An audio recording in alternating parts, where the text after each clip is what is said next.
kalau menurut saya jangan persiapan beasiswa itu jangan hamin 6 bulan sebelum pendaftaran.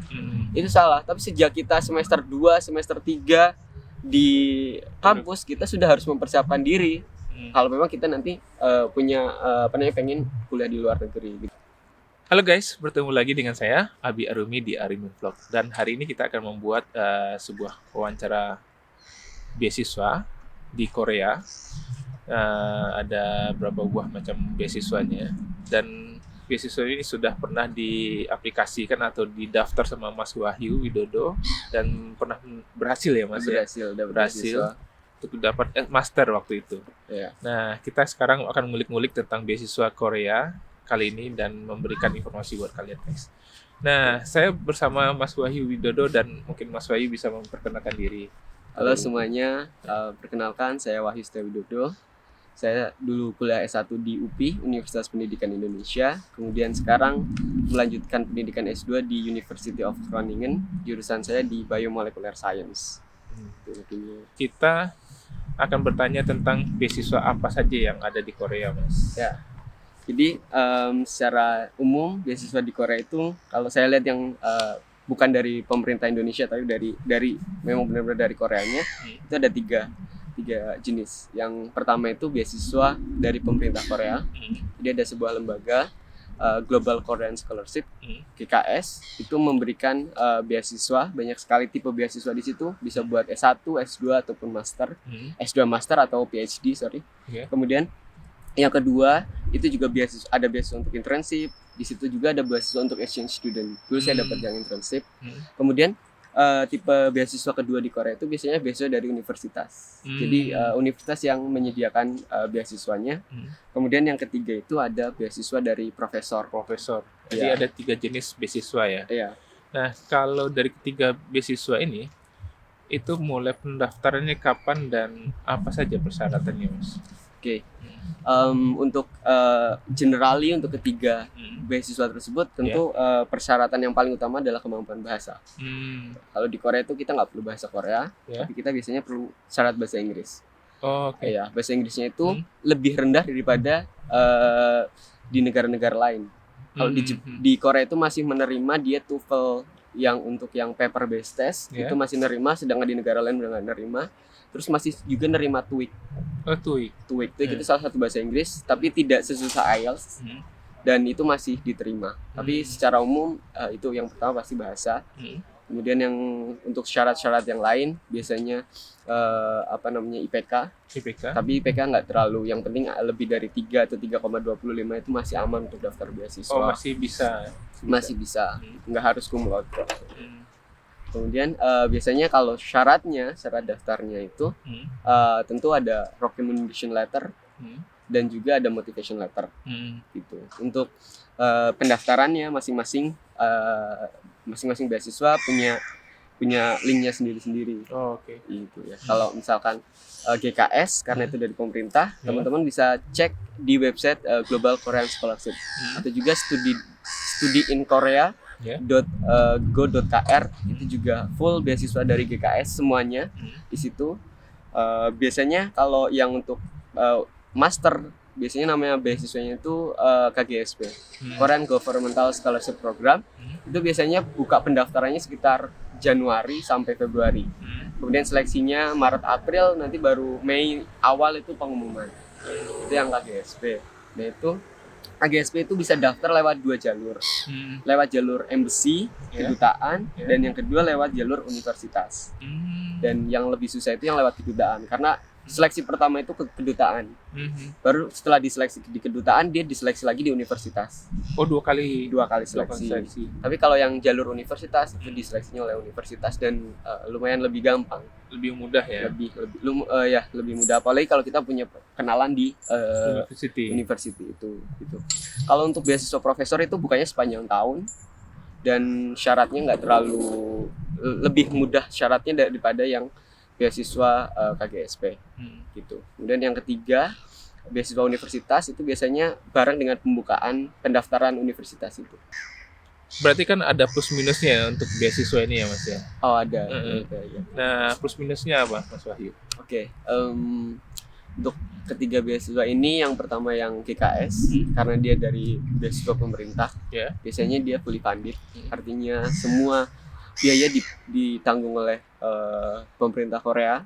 Ya, kalau kita lihat Korean Governmental Scholarship Program KGSP, itu kita akan dapat living allowance sekitar 900.000 won per bulan, dan juga kita biasanya akan dapat dana riset, kita akan dapat dana untuk pulang pergi pesawat, dan juga ada pengayaan bahasa. Gitu. Ini yang nggak didapatin sama beasiswa lain. Karena kan ada pengayaan bahasa Korea itu selama 1 tahun. Jadi total kita dapat kuliah di Koreanya 3 tahun. Oh, 3 tahun. 3 tahun. Nah, kemudian minusnya itu pendaftarannya. Pendaftarannya itu susah karena banyak sekali yang daftar. Ya, itu tantangannya sih di pendaftaran, harus disiapin jauh-jauh hari. Kemudian untuk yang beasiswa profesor itu plusnya karena dia itu, kita biasa disebut juga beasiswa research assistant, karena nanti kita akan menjadi asisten riset dari profesor di salah satu lab di Korea. Jadi plusnya kita akan banyak melakukan riset, kita akan banyak pengalaman riset, pengalaman publikasi, pengalaman nulis jurnal, dan lain-lain yang nggak didapatkan oleh anak-anak KGSP. Gitu. Jadi profil kita akan sangat bagus ketika lulus, apalagi kalau kita bekerja di bidang akademik. Kemudian selain itu ada kesempatan untuk keluar negeri melalui seminar-seminar. Biasanya kita ditugaskan profesor untuk seminar ke luar, for example ke Eropa atau ke US gitu. Banyak cerita-cerita dari teman-teman saya yang pakai beasiswa profesor itu, dia pergi-pergi ke luar negeri ya karena kebaikan profesornya itu gitu. Minusnya karena memang kita akan bekerja di sebuah lab itu dan ya tergantung profesornya. Kalau profesornya baik, tentu kita akan enak-enak aja di sana. Tapi kalau profesornya yang sangat demanding, dia maunya banyak, tentu kita harus menuruti semua keinginan profesor itu, yang kadang-kadang sangat memberatkan gitu, sampai nge-lab sampai malam banget dan segala macam. Ya itu minusnya. Dan juga kita nggak dapat pengayaan bahasa itu.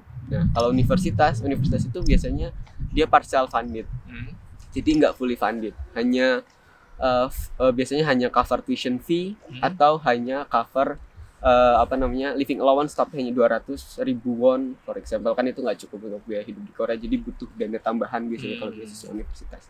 Tapi enaknya kalau persyaratannya lebih gampang umumnya, dan juga biasanya bisa di-mix.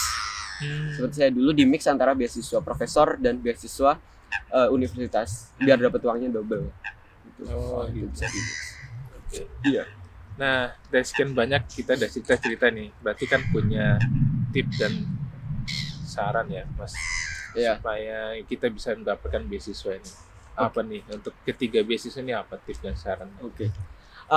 Sebenarnya yang pertama tuh untuk beasiswa secara general, termasuk yang 3 ini, perkuat profil kita waktu S1. Kalau memang iya, kita harus punya profil yang bagus dulu. Kita pernah ikut lomba, atau kita pernah mempublikasikan sebuah karya di jurnal internasional, atau kita pernah ikut seminar internasional.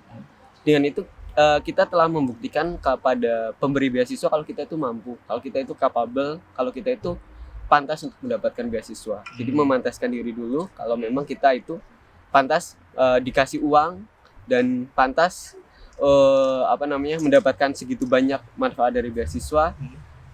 Tentu kita harus memantaskan diri dulu. Tapi untuk tips dari masing-masing beasiswa, untuk yang KGSP atau GKS, usahakan bikin dokumennya jauh-jauh hari. Karena saingannya banyak. Tentu motivation letter kita, pertama kan seleksinya pasti motivation letter, dan juga kalau menurut saya jangan persiapan beasiswa itu jangan hamin 6 bulan sebelum pendaftaran. Itu salah. Tapi sejak kita semester 2, semester 3 di kampus, kita sudah harus mempersiapkan diri. Kalau memang kita nanti pengen kuliah di luar negeri, didapatkan ini akan memperkuat hubungan diplomatik kedua negara. Gitu. Bisa for example kita akan memperkuat kalau dalam bidang pendidikan, contohnya kita akan memperkuat antara sekolah-sekolah di Indonesia dengan di Korea, akan mengadakan berbagai macam kerjasama, for example.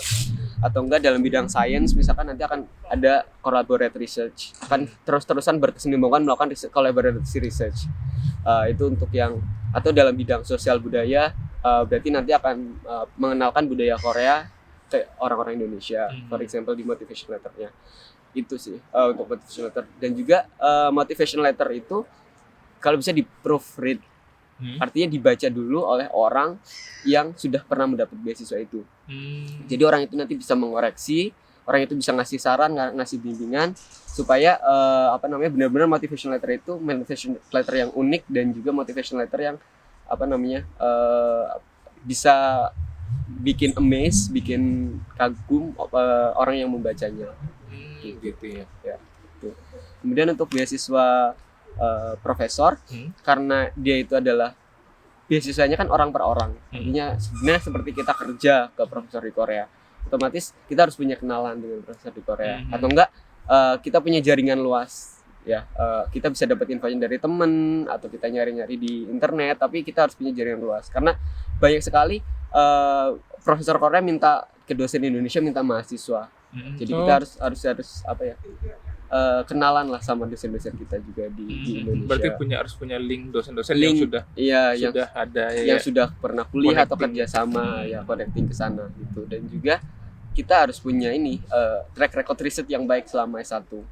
Contohnya kita sudah publikasikan penelitian di paper mana, itu pun menjadi nilai plus kalau memang kita dapat beasiswa. Jadi kalau menurut saya persiapan beasiswa itu jangan hamin 6 bulan sebelum pendaftaran. Itu salah, tapi sejak kita semester 2, semester 3 di kampus kita sudah harus mempersiapkan diri. Kalau memang kita nanti pengen kuliah di luar negeri gitu, karena nggak bisa disiapkan dalam waktu yang singkat.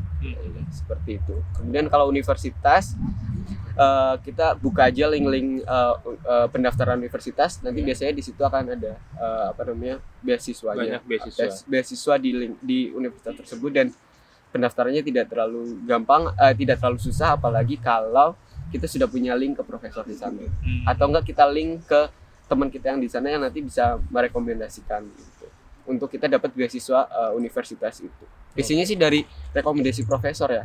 Lebih bagus ya. Iya, jadi profesor di sana merekomendasikan ke bagian admissionnya untuk tolong orang ini dikasih beasiswa gitu. Ya, saya dulu saya dulu dapat beasiswa yang kampus itu lewat jalur itu. Lewat jalur profesor. Iya. Diterima. Iya, diterima di Kangwon National University, cuma nggak diambil. Iya. Sudah semuanya Mas. Udah.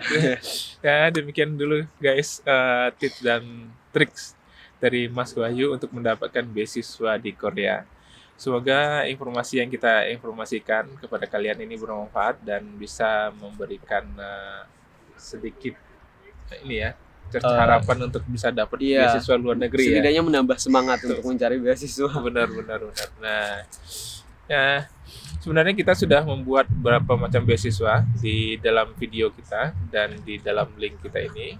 Kalian bisa intip-intip juga di playlist kita untuk beasiswa. Di sini juga kita ada beasiswa untuk di Belanda sendiri dan ada beasiswa di dalam negeri kayak LPDP kita sudah juga bikin. Kalian bisa lihat di situ. Dan apabila beasiswa informasi ini kita buat bermanfaat buat kalian, jangan lupa tombol like-nya dan subscribe di bawah. Dan kalian bisa share video ini untuk ke teman-teman dan saudara kalian apabila membutuhkan. Jangan lupa nonton the next video. Bye-bye. Totsin.